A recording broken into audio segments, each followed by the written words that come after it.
그리스도의 복음의 시작이라라고 하는 1절에서부터 출발합니다. 예수님은 복음을 시작하셨습니다. 그리고 예수님은 오늘 1장에서 이제 복음의 출발로 세 가지 경험을 하시게 됩니다. 그 첫째는 세례를 받으신 일입니다.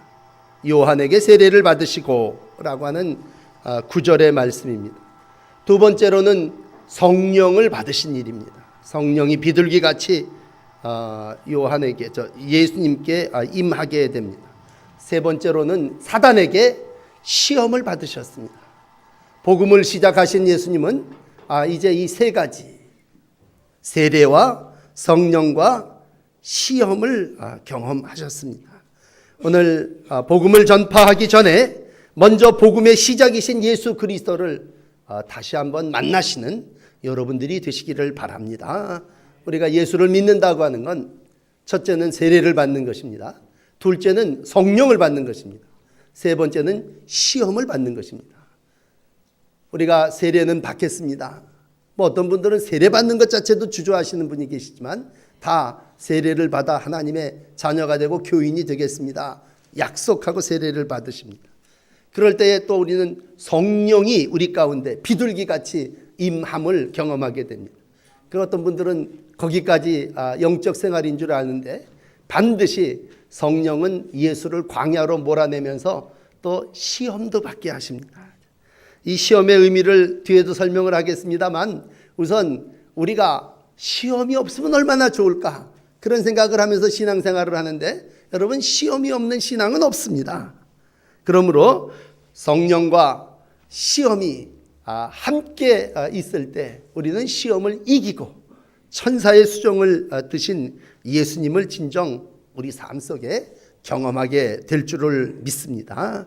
오늘 그러므로 여러분 복음의 시작인 이 처음을 기억하시면서 오늘 아침 내가 믿음 생활을 한다고 하는 건 뭐냐? 첫째 세례 받는 것입니다. 죄 없으신 예수님께서도 세례를 받으셨습니다. 그리고 의를 성취하기 위해서 친히 죄인의 자리에 쓰셨습니다. 마가복음 3장 14절 15절은 이렇게 기록합니다. 요한이 말려요. 내가 당신에게 세례를 받아야 할 터인데 어찌 당신이 내게 나오십니까? 예수께서 대답하십니다. 이제 허락하라. 우리가 이같이 하여야 모든 의를 이루는 것이 합당하니라. 요한이 허락했습니다.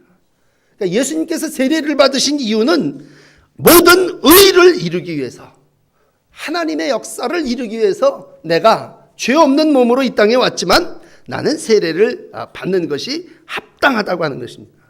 그러므로 여러분 모든 분들이 세례를 받으셨겠습니다만 다시 한번 우리가 믿음을 가질 때 예수 그리스도를 주로 영접할 때 우리는 주님과 연합하는 세례를 받음으로 하나님의 자녀가 되는 확증, 신분을 성립해야 합니다. 너무 그거에 대해서 고민하지 마시고 믿음을 가지고 믿는다고 할 때 나는 교회가 그리고 예수님이 받으셨던 이 세례를 통해서 하나님의 자녀가 되고 하나님의 교회의 구성원이 된다고 하는 믿음을 가지시고 세례를 받으시면 됩니다. 그럴 때 여러분들의 믿음의 향상이 있을 것이고 여러분들은 세례를 받아 천국의 시민이 되는 권세를 누리게 될 줄 믿습니다. 그리고 내가 세례를 받을 때 온갖 세상적으로 오는 시험과 유혹을 우리는 능히 이 하나님의 자녀라고 하는 권세로 이길 수가 있습니다. 마틴 루터도 종교개혁을 하면서요 많은 반대자들이 공격을 받을 때마다 늘 스스로 난 하나님의 자녀다, 난 하나님의 아들이다, 난 세례를 받은 몸이다 라고 하는 믿음을 가지고 모든 어려움을 극복했다고 합니다. 살면서 지금 어려운 일이 있거들랑 나는 하나님의 아들이다 라고 하는 믿음을 다시 한번 갖고 용기를 가지고 살아나가시기를 바랍니다. 우리가 세례를 인정하지 않는 나사렛 사람들을 만날 때 나사렛 사람들은 예수를 누구로 봤냐면 목수의 아들로 봤습니다.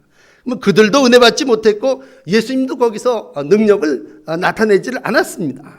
그러므로 세례를 받아 하나님의 자녀의 출발을 시작하신 예수님처럼 여러분 믿음으로 다 세례를 받으시는 귀한 종들이 되시기를 축복합니다.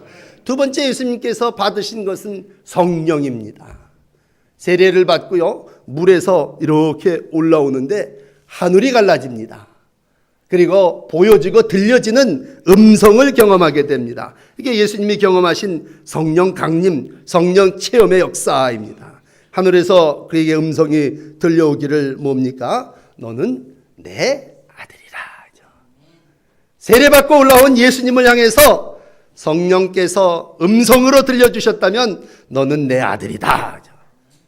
아들이 되는 성령의 놀라운 음성과 체험을 경험하게 됩니다.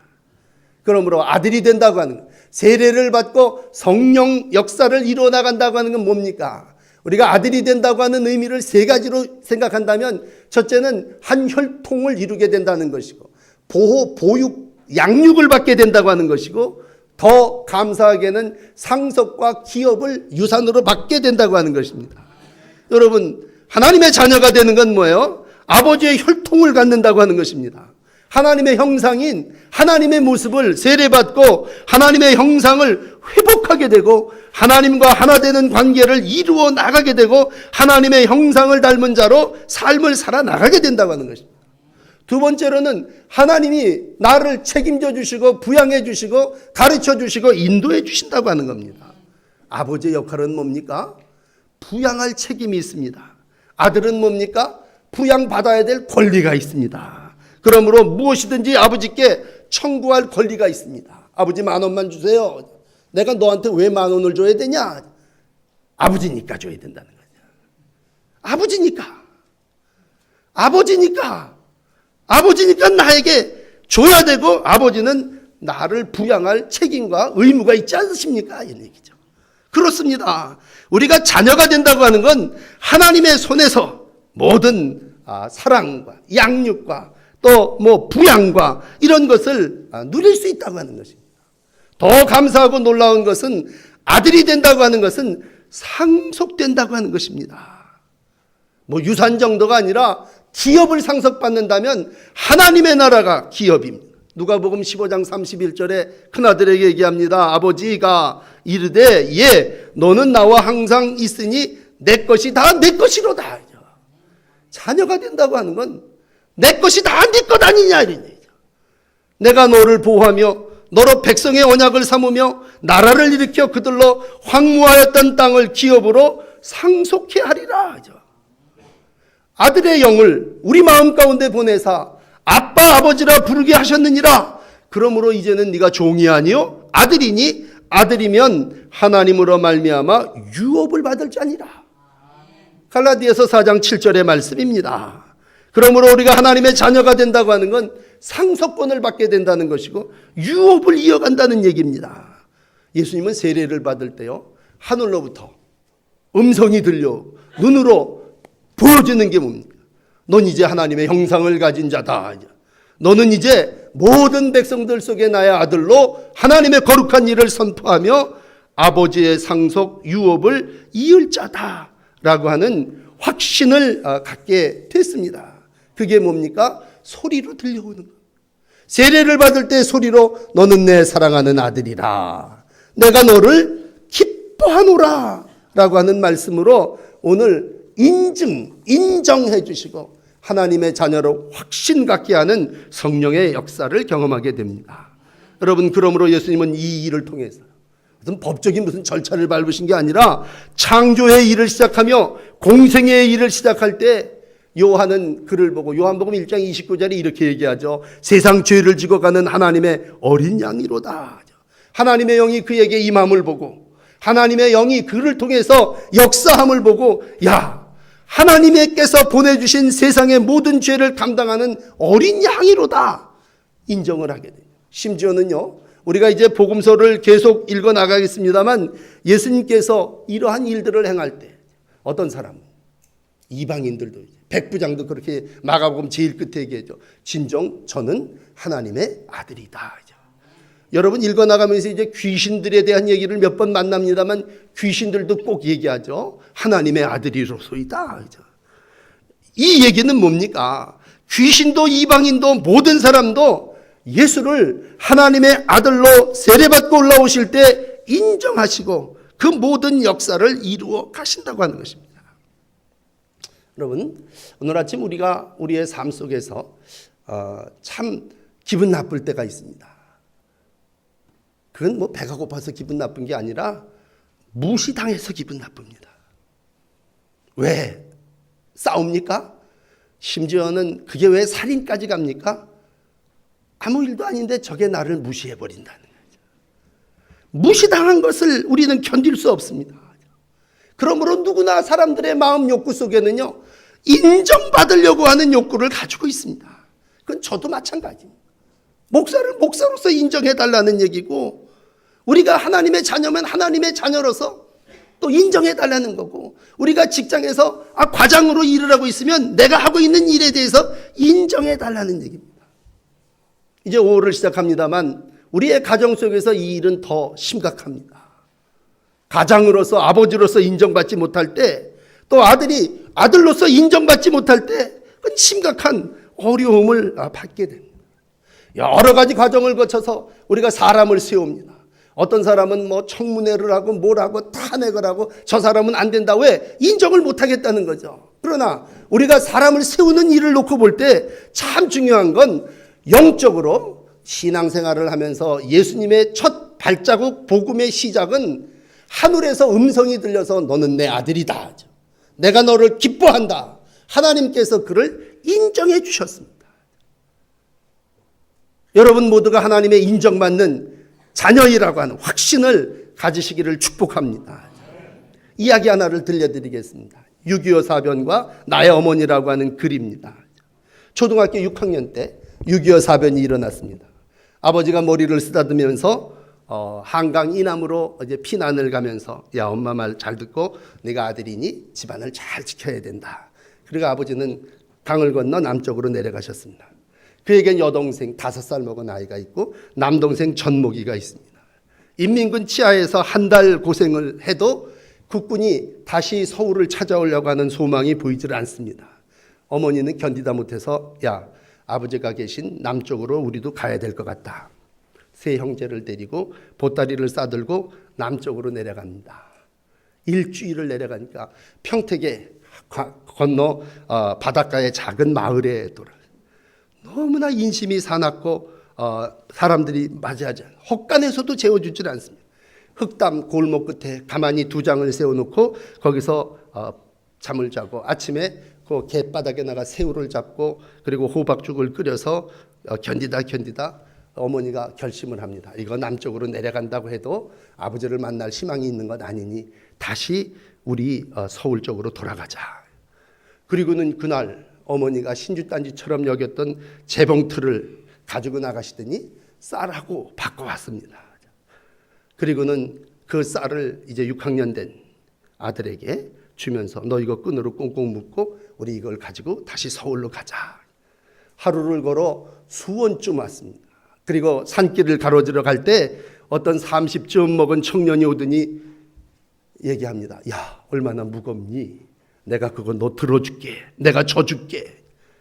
이 아이가 아저씨 고마워요. 그러면서 쌀자루를 맡깁니다. 그 30살 먹은 청년이 발걸음이 점점 빨라집니다. 근데 뒤에 오는 엄마는 따라오질 않습니다. 한참 그 아저씨를 따라가다가 이 아이가 얘기합니다. 아저씨 이제 그만 져주세요. 갈림길이 나타났습니다. 그 아저씨가 한쪽 갈림길로 냅다 빠른 걸음으로 걸어가게 됩니다. 갈림길에서 이 어린아이는 망설입니다. 이거 계속 따라가다가는 엄마를 잃어버릴 거다. 청년은 따라가면서 엄마를 생각하고 쌀자루를 생각합니다.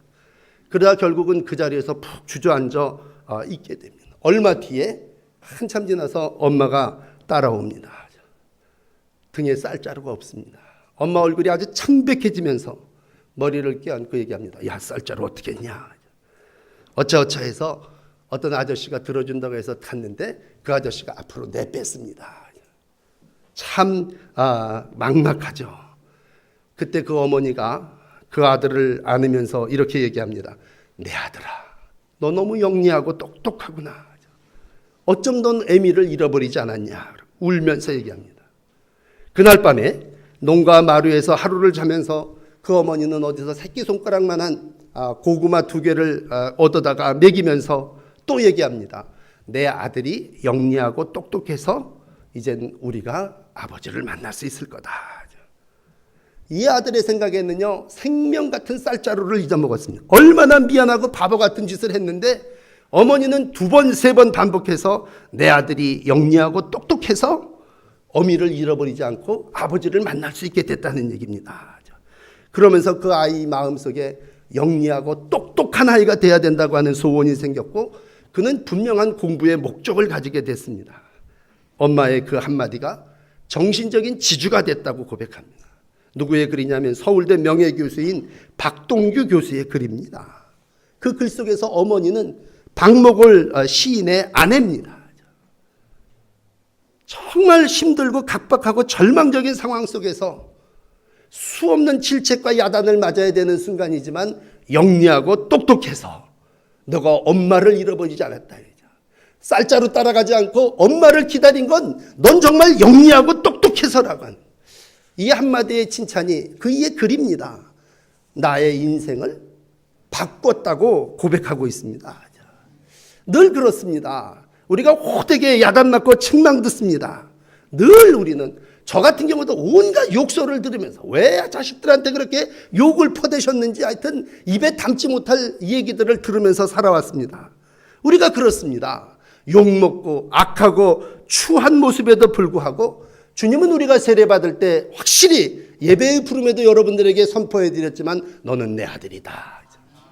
여러분 우리가 잘못해도요 주님은 넌 내 아들이야, 넌 내 딸이야 그렇게 말씀합니다. 주님이 어디 우리를 향해서 딱을 때리십니까? 욕설을 퍼붓고 배척하십니까? 오늘도 주님은 참고 기다리시되 요한복음 13장은 뭐예요? 끝까지 사랑해 주시고 마지막 부활하신 이후에 제자들에게 조반상을 차려주시면서 뭐라고 얘기합니까? 네가 나를 사랑하느냐. 끝까지 베드로를 인정해 주시고 베드로를 통해서 하나님의 일을 이루어 나가셨을 때 우리에게 있어 중요한 건 하나님의 자녀가 된다고 하는 건 뭐야? 하나님이 나를 인정하셨다는 얘기입니다. 믿음은 오늘도 하나님이 성령으로 여러분들에게 들려주실 때 너는 내 사랑하는 아들이다. 내가 너를 기뻐하노라. 이 음성이 주님의 음성으로 여러분 가운데 들려주시기를 축복합니다. 세상 사람들이 뭐라 그래도요. 나는 하나님의 아들입니다. 나는 이 믿음 가지고 이 세상을 살아나갑니다. 그럴 때 그이가요 마지막에 광야에 가서도요. 들짐승하고 싸워도 이기고 마귀하고 싸워도 이깁니다. 여러분 왜? 난 하나님의 자녀이기 때문에 그렇습니다. 예수님이 광야에서 사단에게 시험받았습니다. 애들이 학교 다니면서 그래요. 옛날 우리는 매 많이 맞아서 학교 가기 싫었습니다만 요즘 아이들은 학교가 제일 재밌대요. 엄마보다도 더 집안보다도 학교가 더 재밌대. 근데 학교에서 한 가지만 안 했으면 좋겠대요. 시험만 안 봤으면 좋겠대요. 시험만 안 보면 학교 다닐만 하다는 거예요. 그러나 여러분 시험 안 보는 졸업은 없습니다. 오늘 이 시험하고 단어 의미는 좀 다릅니다만 예수님이 시험을 받으셨기 때문에 마귀와 승리하신 거고 예수님이 시험을 받았기 때문에 천사들이 수종 들은 거고요. 예수님이 시험을 통과했기 때문에 오늘도 십자가 이후에 고난에 참여하게 된 줄을 믿습니다. 40일 동안 모세도 시내산에서 엘리야도 호렙산에서 어떤 이는 사르밧 과부가 먹여주는 그거 정말 인간적으로 생각할 땐 광야에서 그걸 어떻게 그 집에서 그걸 얻어먹느냐. 그러나 그 모든 학교와 과정을 통과할 때 하나님은 오늘도 그 시작을 통해서 하나님의 종들을 크게 하나님의 역사를 이루는 도구로 사용하셨습니다. 그러므로 복음의 시작은 시험을 통과해야 하는 일입니다. 성령이 예수를 광야로 몰아냈다고 얘기할 때 여러분 광야 안 가고 싶죠. 냉엄한 현실입니다. 그러나 광야를 지나야 시작이 있고 그 광야 속에 길을 내시고 강을 내시는 하나님의 역사를 만나게 될 줄을 믿습니다. 예수님도 광야 시작하면서 시험 받으실 때 얼마나 시험이 직접적으로 왔습니까? 먹는 문제로 야 네가 하나님의 아들이라면 이 돌덩이 다 떡되게 하라. 아담이 넘어졌다면 예수님은 그 시험을 기도 중에 극복하셨습니다. 정신적으로도요. 종교적인 어떤 교만 가운 명예를 주겠다고 뛰어내리라고 다 말씀으로 물리치셨습니다. 너 나한테 한 번만 절하면 이 모든 걸 다 너한테 주겠다고 할 때 주님은 이 세상의 모든 유혹과 광야의 모든 시험들을 극복하시고 공생애를 출발하셨습니다. 신앙의 삶을 산다고 하는 건 뭡니까? 시험이 없게 해달라고 하는 것이 아니라 시험을 이기게 해달라고 하는 겁니다. 오늘 여러분 어떤 시험을 당하고 계십니까? 이 세상 살아가기가 얼마나 힘드십니까? 영적으로 육적으로 훈련을 받는다고 생각하시고 그 시험에서 승리하시는 예수의 자녀들이 다 되시기를 축복합니다. 오늘 예수님은 이 시험을 통과하고 나서 사탄아 물러가라 물리치고 나서 기록되었으되 주 너의 하나님만 경배하고 다만 그를 섬기라 했느니라. 마귀가 더 할 말이 없으니까 예수를 떠나고 천사들이 나와서 수종드는 마태복음 4장 예수님의 시험에 대한 기록을 우리가 읽을 수 있습니다. 그렇습니다. 계속해서 우리 가운데 시험이 옵니다. 그럴 때마다 이 시험이 또 오늘 나를 더 강하게 연단해서 정금되게 하고 하나님의 일꾼 되게 한다고 하는 믿음을 가지시기를 바랍니다. 그러므로 세례받고 성령받고 시험받고 그때 주님은 이제 공생애를 출발하지 않으니까 선포하십니다. 회개하라 천국이 가까웠느니라 복음을 믿어라 그런 얘기입니다. 여러분 어떤 슬럼프에 있든지 간에 우리의 삶 속에 분명한 것은 나는 하나님의 자녀라고 하는 것입니다. 너희는 나를 누구라고 하느냐라고 할 때 주는 그리스도시요 살아계신 하나님의 아들입니다. 그리고 나도 그를 믿는 하나님의 백성이라고 하는 확신을 가질 때 어떤 세상에서의 죄를 저지른 탕자라 할지라도 아버지는 돌아오면요 가락지를 끼워줍니다. 인정해주고 신분을 회복시켜줍니다. 그 더러운 옷 다 벗기고 예수의 옷으로 갈아입혀 주십니다. 종들이 맨발로 뛰어다니지만 하나님의 아들이기에 신발을 시켜주면서 너는 이제 우리 가정의 아들이다. 또 다른 삶의 출발을 하게 해주십니다. 그게 돌아온 이들에게 죄인에게 베푸시는 하나님의 사랑이고 오늘도 여러분들이 세례받을 때 이러한 모든 죄인들이 하나님의 자녀로 바뀌어지고 여러분들이 성령 받을 때 물에서 올라오신 예수님이 받으셨던 그 놀라운 복처럼 너는 내 아들이라고 하는 믿음의 확신이 무슨 성령이 무슨 뜨겁게 뭐 어떻게 하는 게 아니라 여러분들 마음속에 나 하나님의 자녀다. 내가 너를 기뻐한다고 하는 하나님의 음성의 확신이 온다면 여러분들은 이 아침에도 성령께서 함께 하시는 귀한 지체들입니다. 존귀한 자들입니다. 여러분 인정하시고 또 여러분들의 자녀들도 인정하시고 축복하면서 이 광야 시험 많은 세상 속에서 믿음으로 복음을 시작하신 예수님의 뒤를 따라 살아나가시는 귀한 날들이 되시기를 축복합니다. 기도하겠습니다.